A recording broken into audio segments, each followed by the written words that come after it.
Hello, I'm Dr. Gregory Davis, gynecologist in Chico, California. Thank you for joining us. What I'm going to talk about today is female abdominal pain. And if you've gotten to this YouTube video, then you may be one of those people that's been suffering for a long time and nobody's been able to make a diagnosis. So we're going to kind of go over some things that may be helpful for you and hopefully get to a diagnosis. So what I want to do is talk to you about this unusual type of abdominal pain and how I came to be interested in it.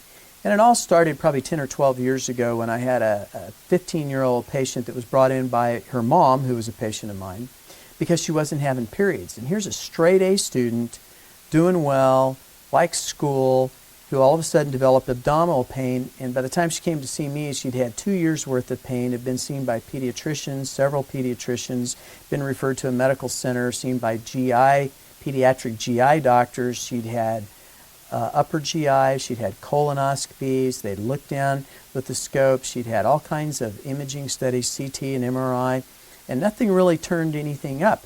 And so when she came to see me, and I did her exam, she had this right upper quadrant pain, and I'm going, man, that's right where her gallbladder is. She's thin, and so I said, well, man, that's what we call a positive Murphy sign, is where your gallbladder's tender when we push there. So I said, you know, she must have some gallbladder disease. So we did a workup, checked her gallbladder, you know, and you think of the typical gallbladder disease as having stones. Well, those are people that are kind of heavy and have high blood pressure and diabetes and in their 40s and overweight. But she didn't fit that. And so we did the ultrasound. She didn't have any stones. So then we did this fancy nuclear medicine test, and it turned out to be markedly abnormal. So then I talked to a surgeon. We wound up taking her to the operating room, and she had tremendous amount of scar tissue and adhesions from her gallbladder not working, because that gallbladder was under pressure and it was not able to function normally. She had all this pain, and I mean, it was a very difficult gallbladder surgery to do. But the good news is that once her gallbladder was taken out, then she started gaining weight, she could eat, her pain went away, her depression went away, and then her period started coming back once she got back to normal. So let's look at some of the symptoms that ladies can have with this unusual female abdominal pain. They can have nausea every time they eat a meal. And it doesn't necessarily have to be a fatty meal, although frequently when you ask them if they're eating a fatty meal, it does seem to be worse. It can also be pain. It can be within like 10 minutes after the time that they've started to eat. In fact, in the middle of the meal, they'll stop eating because they're having this pain. They may have extreme abdominal bloating that can occur shortly after they start to eat. And I've had a couple of patients who've had a runny nose.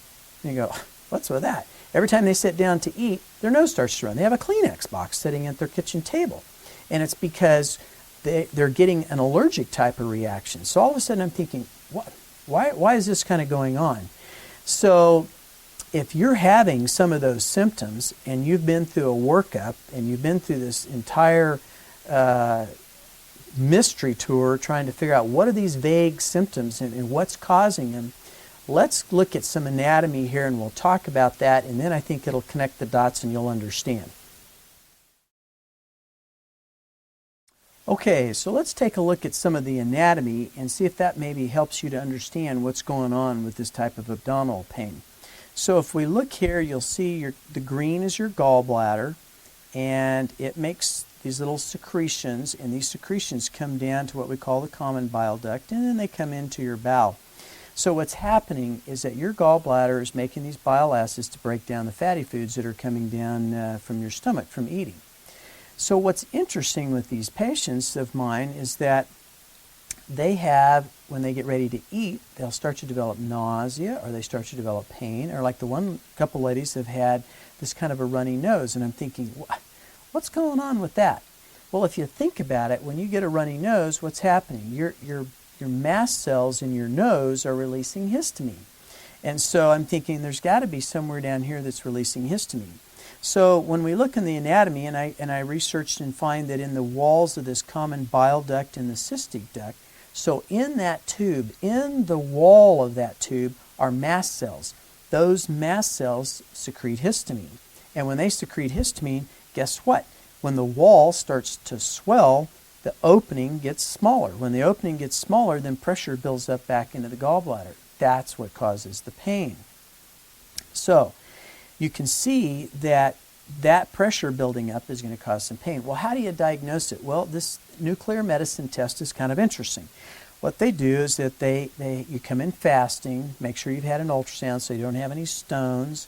They then hook up an IV, and they give you this nuclear medicine contrast material that fills up your gallbladder. So you're laying under a machine, fills up your gallbladder, takes about 30, 45 minutes.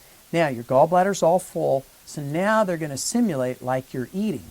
So what they're going to do is they're going to give you this infusion of this cholecystokinin, like when you're eating, and all of a sudden then your gallbladder starts to contract. And as it contracts, then these bile acids are going squirt, squirt, and they're coming out. So in an ideal setting, you should have most of what's coming out. So your gallbladder should almost completely empty. Now, what happens in these ladies is that it doesn't empty. It contracts and contracts. It's trying to empty, but something's keeping it from emptying. Well, what is that something? It turns out that we think that the walls of the cystic duct and the common bile duct are swelling because of the release of histamines, and so the pressure builds back up. And so it's interesting when you look at these ladies after surgery, when you look at their gallbladder, the wall of the gallbladder is thickened because it's been under pressure for a long time. So as you look at the anatomy, you can see how this would cause some pain. It may cause pain in the right upper quadrant, may cause it kind of right underneath your stomach, maybe down around your belly button, anywhere in your upper abdomen. Sometimes it's really hard to pinpoint, and that's why this is tough to kind of diagnose, because the pain is kind of vague. It's in multiple different areas. So I hope that this anatomy helps you to kind of understand. All right, now that we've looked at the anatomy, let's talk about, once again, the diagnosis and then how we're going to treat this. So first of all, you've got to have a gallbladder ultrasound that shows no stones. So then we know there's not any stones in the gallbladder. That HIDA scan, that nuclear medicine test, that test is going to be abnormal. And abnormal means that the amount that it's supposed to be squirting out is low. We call that an ejection fraction is low. The other thing is, it may simulate the nausea and or the pain that you're having. So what I tell my patients is that when you get that test and they're getting ready to put in that cholecystokinin, I have them just kind of close their eyes and just lay there. And when they start that infusion, if they simulate the same nausea and the same pain they're getting at home, then that's a positive sign. That means that the gallbladder is actually abnormal. Which brings us up to the next thing. So what is the treatment for that? Well, the treatment is going to be obviously removal of the gallbladder.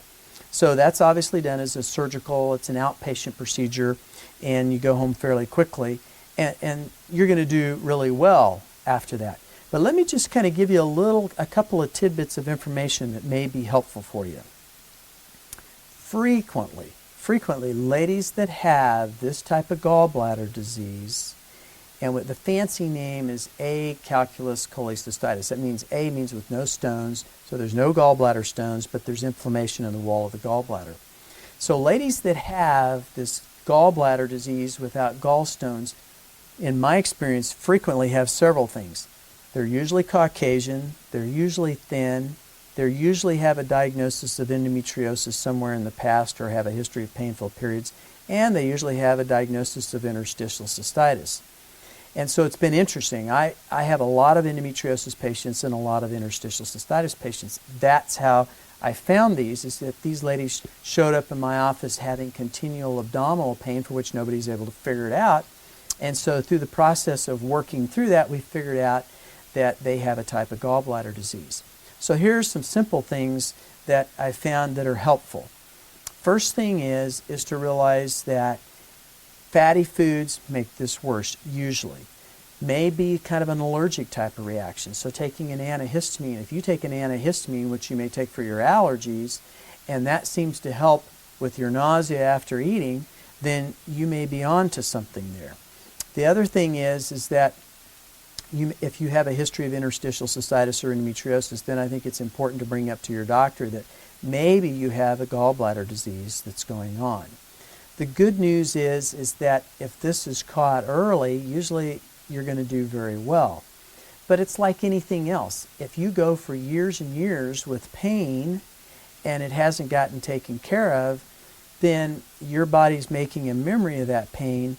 sometimes after the gallbladder comes out, you may still have, some patients may have some of the pain. We found that if we put them on an antihistamine, and that helps to stop those mast cells in the wall of the gallbladder, or the ducts, in the cystic and common bile ducts, that seems to help. So don't despair. If you've got unusual abdominal pain, I hope that this information has been helpful for you.